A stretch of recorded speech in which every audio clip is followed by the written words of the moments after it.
各位朋友好，有粉丝呢又给我发来2段视频，说浩哥快说说吧，海外的这帮反贼们又在传说易中天古墓派的公知当时的那个视频，你给我们评评吧。好吧，这个是10几年以前，2010年前后呢，是中国呢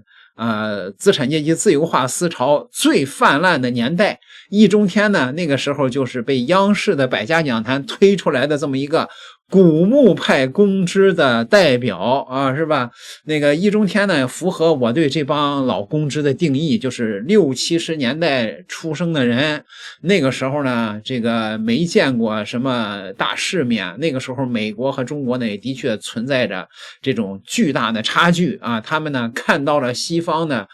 这种在他们眼里好像神迹般的繁华就脊梁骨就折了啊！从此以后呢，再也没站起来过。哪怕中国现在呢，放眼世界，通过各种的对仗包括这个网红这个蒋抗哥呀、小红书的对仗都让中国的人民呢这个了解了世界的真相。可是这帮老公知呢他们的脊梁骨已经早就没有了他们再也爬不起来了现在呢依然是嘴硬易中天他们说了一些什么呢反贼们传这段视频，其实你以现在的眼光来看的话，易中天当年呢绝对是不学无术。中国社会从夏商周一直到这会儿，我认为最根本的问题就是产权没有明晰过，每餐饭都向人讨着吃，吃每一餐饭都要说谢谢大爷，谢谢党和政府。普天之下莫非王土，那土地一开始就是国家的，对不对？王土就是国土嘛。按照这个逻辑，从西周开始，土地就是国家的，就是国有的。但是民间可以自由买卖，那你土地既然是国家的，私人为什么可以买卖？从来没有人讲清楚过。正因为普天之下莫非王土，所以皇帝一发脾气就可以没收说收你的就收你的呀，你的买卖都是白用然后军队过来说抢就抢普天之下莫非王土，率土之滨莫非王臣。为什么是王臣？讲不清楚讲不清楚，只好皇帝轮流做，明年到我家改朝换代呗，就是这么个结果嘛。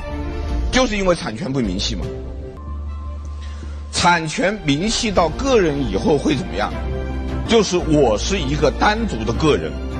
我不隶属和依附于任何人，就是私有财产神圣不可侵犯。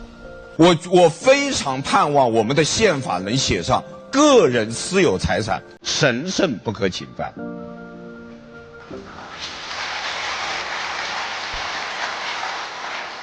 这就是西方人所谓的，这是我的破房子，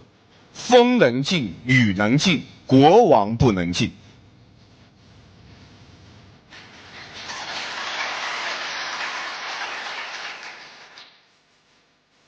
同样，每个人在内心深处也有一所破房子，这个破房子叫人格。风能进，雨能进，国王不能进。哎呀，这个老公知纯属一个文盲就这样的人还在百家讲坛上讲历史呢自古以来土地真的是国有的吗？真的是皇帝的吗？那么你知道改朝换代的最根本的原因是什么吗？最根本的原因都是土地兼并。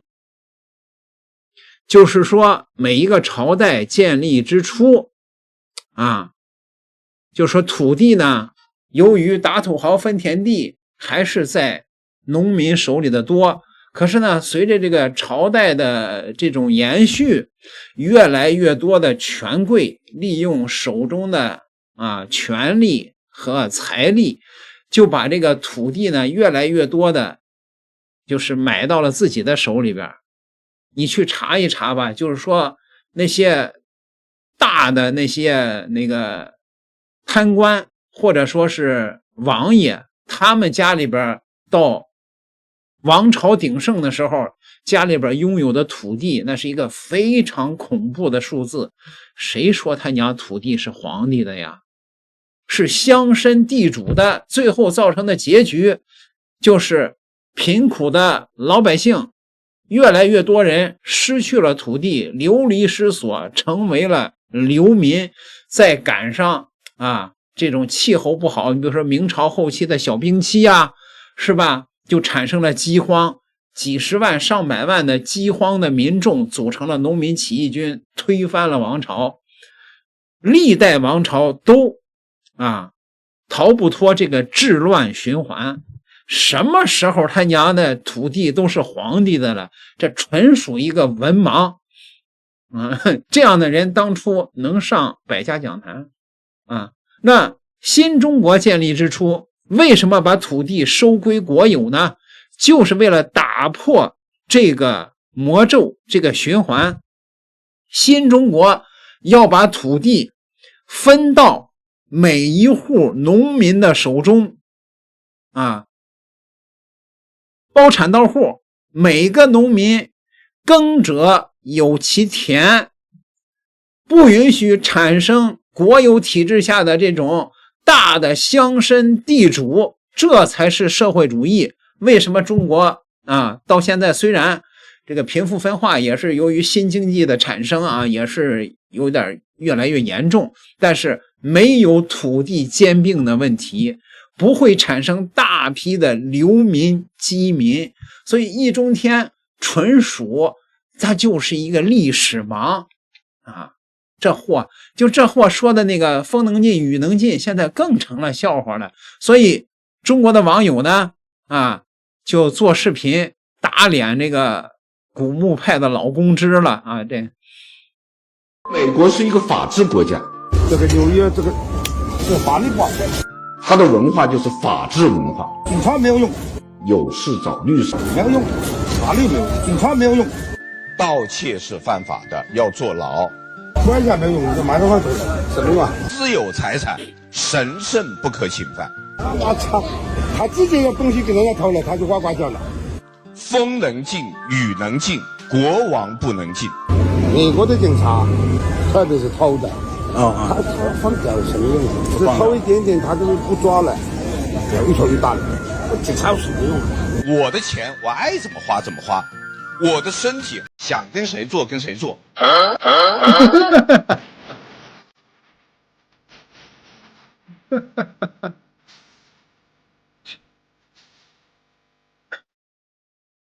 哎呀，这个中国的人民是真觉醒了，这种古墓派的公知就成了这个笑话了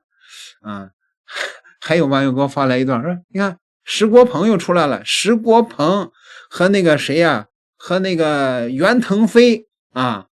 他们都属于一个时代的那种古墓派的公知石国鹏这段话大伙儿听听这位听友叫 GOREPALMER 3123他说石老师应该懂得西方政治的核心是民意，请石老师多了解当下美国主流民意，不要完全从公理正义去评论俄乌战争我非常感谢你的这个提醒，这跟刚才第一位听友是一个道理，民意不一定代表正确，而民意有的时候会导致巨大的错误，这个错误会反过来损害美国的声誉、美国的地位以及美国的根本的利益。那么最终如果仅按照民意来决策的话，那个就是民粹主义了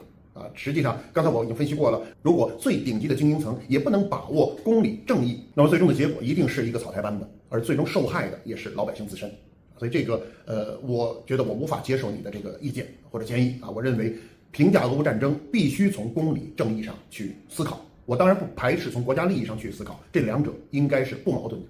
特别在这想说，美国实际上在过去参加一战也罢二战也罢，它的一系列的对外战争当中，绝大多数都是把美国利益和公理正义完美结合在一起的产物，这也是美国在过去的100多年间能够稳居世界领袖地位的一个重要的原因和保障。这家伙也是个典型的双标的这么一个公知，你知道吧？这家伙呢就跟袁腾飞一样就是一个乌贼嘛就肯定是支持乌克兰的嘛，反贼嘛，反贼都支持乌克兰，是吧？现在川普不支持乌克兰了，他说川普搞的这个叫民粹，不是民意就是美式的民主，只要不是民主党当政，那就不是民主了。现在川普是搞民粹了民意可以不是正义的，他的意思就是是吧？你看以前的时候，就是石国鹏那是怎么吹捧美式的民主的，怎么换了个党派就不是民主了呢？原来美国只能是石国鹏和袁腾飞那个崇拜的那个民主党的美国才叫民主，是吗？这种古墓派的公知现在呢是越看越可笑，朋友们，你们是不是也这样觉得呀？其实呢，老有人说中国的政权是搞民粹，如果中国的政权是民粹的话，我告诉大家，台湾早就收了，印度早就被灭了，日本早就被种蘑菇了。这恰恰说明中国政府没有搞民粹，中国政府才是一个理智的一个政权，对吗？各位，好吧，这些古墓派的公知呢，现在已成了中国人民的笑话中国人民知道自己正在走在正确的大路上。我们来看看吧，刀郎在武汉演唱会万人大合唱。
抖音，